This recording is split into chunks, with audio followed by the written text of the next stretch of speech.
अस्सलाम वालेकुम गाइस। तो आप लोगों को पता ही है कि मेरी आजकल तबीयत ठीक नहीं रहती है। मेरा ऑपरेशन हुआ है, तो उसी के रहते मेरी पड़ोस की कुछ लड़कियां आई हैं मेरे घर खाना बनाने। तो वो लोग खाना बना रही हैं। यहाँ पे सब्जी दाल बना चुकी हैं, तो ये देखिए, और रोटी बना रही हैं, चावल भी बनाएंगे। तो सारी तैयारी करके जो है तो खाना बना रही हैं। और मैं भी लगी थी साथ में, बातें कर रही थी। मेरा तो कोई काम ही नहीं है क्योंकि मुझे करने नहीं दे रही थी, और बस मैं टहल रही थी और बातें कर रही थी। तो अभी यहाँ पे ये लोग खाना बना रही हैं। तो पड़ोसियों का हक होता है कि वो अपने पड़ोसियों का ख्याल रखें। तो हमारे पड़ोसी बहुत अच्छे हैं माशाल्लाह। ऐसे पड़ोसी सबको मिलें। तो यहाँ पे बन रहा है खाना, और पड़ोसी की कीमत क्या होती है मैं आपको बताती हूँ। शायद आप लोगों को पता भी होगा, लेकिन फिर भी नहीं पता तो मैं बता रही हूँ। तो एक बार एक साहबी ने अपना घर बेचना चाहा। अपने घर की कीमत लगाई 100 दिरहम। उस समय दिरहम चलते थे आपके ज़माने में।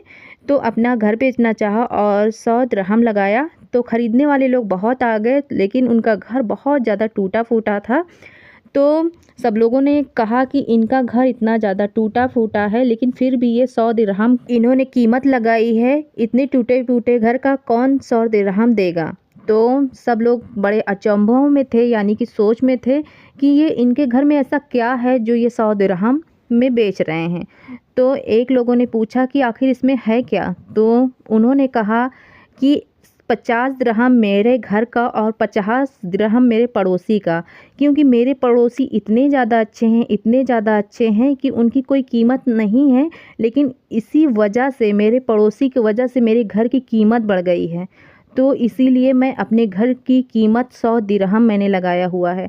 तो पड़ोसी की कीमत ये है, उनके हिसाब से उनका घर पड़ोसी की वजह से कीमती हो गया था। तो सोचिए कि एक पड़ोसी अगर अच्छा हो तो हमारी लाइफ कैसी हो जाएगी, हमारी ज़िंदगी कैसी हो जाएगी। रिश्तेदार तो बाद में आते हैं, मतलब कि जो हमारे रिश्तेदार होते हैं वो बाद में आएंगे, लेकिन हमारे पड़ोसी पहले आएंगे। तो अपने पड़ोसियों को ख्याल रखिए, मोहब्बत से रहिए आपस में, और एक दूसरे के काम आइए। मेरा तो मानना यही है। और मेरे पड़ोसी माशाल्लाह माशाल्लाह बहुत अच्छे हैं। मैं अभी जो है तो बीमार हूँ, कुछ नहीं कर रही हूँ, लेकिन बार बार पूछने आते हैं कि खाना बनाना है, बर्तन धुलना है, या कोई भी ऐसी बात हो, बच्चों को संभालना है, तो तुरंत आती हैं और ख्याल रखती हैं, मेरा काम भी कर देती हैं। तो माशाल्लाह ऐसे सबको मिले पड़ोसी। अल्लाह हाफ़िज़।